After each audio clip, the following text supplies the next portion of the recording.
Hello student, exam की दृष्टि से जितने भी इम्पोर्टेंट सवाल हमें लगते हैं उन पे मैं वीडियोस तैयार करता हूं। तो इसी श्रेणी में एक अगला वीडियो जो मैं अभी आपके सामने लेकर आ रहा हूं, उसमें एक सवाल है प्रश्नावली 11 जो कंस्ट्रक्शन रचनाएं हैं उन्हीं में से 11.2 का एक पांचवा सवाल जो आपके सामने स्क्रीन पे लिखा हुआ है कि 8 सेंटीमीटर एक लंबा रेखाखंड ई बी खींचिए। मतलब आपको 8 सेंटीमीटर का एक रेखाखंड खींचना है और ए को केंद्र मानकर 4 सेंटीमीटर त्रिज्या का एक वृत्त तथा बी को केंद्र मानकर 3 सेंटीमीटर त्रिज्या का एक अन्य वृत्त खींचिए।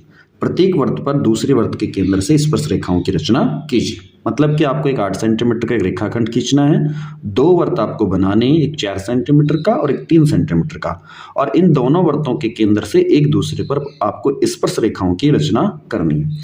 तो कैसे करेंगे? जैसे कि हम क्लास में पढ़ते हैं उसी तरीके से हम यहाँ भी पढ़ेंगे और इस सवाल को हम आसानी से सॉल्व कर लेंगे। तो सबसे पहले हम एक 8 सेंटीमीटर का रेखाखंड खींचेंगे। इसके लिए आप स्केल की सहायता लेंगे और स्केल में 1 सेंटीमीटर से लेकर 8 सेंटीमीटर का, जैसा कि मैंने बना रखा है, मैं फिर से आपके लिए बना देता हूँ। 8 सेंटीमीटर का आप एक लंबा रेखाखंड खींचिए, ठीक है। और जैसा कि प्रश्न में कहा गया है कि ए को केंद्र मानते हुए 4 सेंटीमीटर त्रिज्या का एक वृत्त, यानी आपको स्केल लेना है, प्रकार की सहायता से आप ऐसे फिट करके रखेंगे और 4 सेंटीमीटर इसमें माप लेंगे, बिल्कुल एकदम जैसा कि मैं माप रहा हूँ। 4 सेंटीमीटर मैंने बिल्कुल क्लियरली यहाँ से लेकर 4 सेंटीमीटर मैं आपके सामने रख देता हूँ। और ये बिल्कुल हल्का सा, थोड़ा सा मेरा ज़्यादा खुल गया तो मैं इसको थोड़ा कम कर लेता हूँ। 1 सेंटीमीटर ज़्यादा खुल गया है और एकदम क्लियर मैंने 4 सेंटीमीटर लिया है। ए को केंद्र मानते हुए, यानी आप यहाँ पर केंद्र मानेंगे और 4 सेंटीमीटर त्रिज्या का एक वृत्त, इसके परिघत कुछ इस प्रकार से आप बना लेंगे, ठीक है। जैसा कि मैंने 4 सेंटीमीटर त्रिज्या का एक वृत्त आपके सामने बना दिया है। फिर इसी प्रकार से बी को केंद्र मानते हुए 3 सेंटीमीटर त्रिज्या का आपको एक अन्य वृत्त खींचना है। तो 3 सेंटीमीटर त्रिज्या का एक हम अन्य वृत्त खींच लेते हैं, यहाँ पे रखेंगे, इसको माप लेंगे एक बार कि 3 सेंटीमीटर कहाँ हो रहा है। उल्टा मैंने पकड़ लिया है, सॉरी। और एकदम 3 सेंटीमीटर बिल्कुल यहाँ इस बिंदु पे कहीं ना कहीं जाकर 3 सेंटीमीटर त्रिज्या का हमारे पास एक वृत्त तैयार हो जाएगा। तो हम इससे एक 3 सेंटीमीटर त्रिज्या का एक वृत्त खींच लेते हैं और ये मैंने 3 सेंटीमीटर त्रिज्या का एक वृत्त तैयार कर लिया है। सॉरी, हाथ से चिटक गया है। 3 सेंटीमीटर त्रिज्या का एक वृत्त मैंने आपके सामने तैयार कर लिया है। इन दोनों वृत्तों के केंद्र से एक दूसरे पर आपको स्पर्श रेखाएं खींचनी है। तो कैसे खींचेंगे? सबसे पहले आप प्रकार को आधे से ज़्यादा खोलेंगे, जो रेखाखंड आपका है उससे आधे से ज़्यादा, मतलब जैसे 8 सेंटीमीटर का आपका रेखाखंड है तो आधे से ज़्यादा ये 5 सेंटीमीटर पे हो जाएगा। तो आप इसे लगभग 5 सेंटीमीटर के आसपास खोल लीजिए। जैसा कि मेरे अंदाजे से बिल्कुल 5 सेंटीमीटर के आसपास खुला हुआ प्रकार है। मैंने प्रकार को आधे से ज़्यादा खोला है और बी पे मैं प्रकार की नोक रखते हुए एक चाप मैंने यहाँ से लेकर यहाँ तक काटा, जिसमें हम क्या कर रहे हैं कि ए बी को लंब समद्विभाजक कर रहे हैं ताकि हम इसका एक अन्य वृत्त तैयार कर सकें। और उस प्रकार से एक बार ऊपर एक बार नीचे मैंने काट लिया दोनों से। अब एक बार आप नीचे काट लेंगे और एक बार आप ए बिंदु से भी नीचे की तरफ चाप काट लेंगे।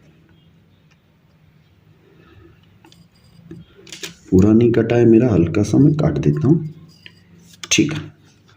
और इन दोनों बिंदुओं को आप आपस में मिला देंगे, जैसा कि मैंने मिलाया है, एकदम बिल्कुल सीधा आप मिला देंगे। इस प्रकार से हमारे पास ए बी का लंब समद्विभाजक हमें प्राप्त हुआ है और इस लंब समद्विभाजक को हम नाम देते हैं एम बिंदु, मैंने इसको नाम दिया है। अब हमें क्या करना है, दोनों तरफ जैसे इधर वाली त्रिज्या एम बी, इसको त्रिज्या मान सकते हैं हम, और ये एक त्रिज्या मैंने बना ली है यहाँ से लेकर यहाँ तक, या चाहे आप इधर से ले सकते हैं, दोनों तरफ से कहीं से भी आप लेंगे, दोनों त्रिज्याएं बराबर होगी।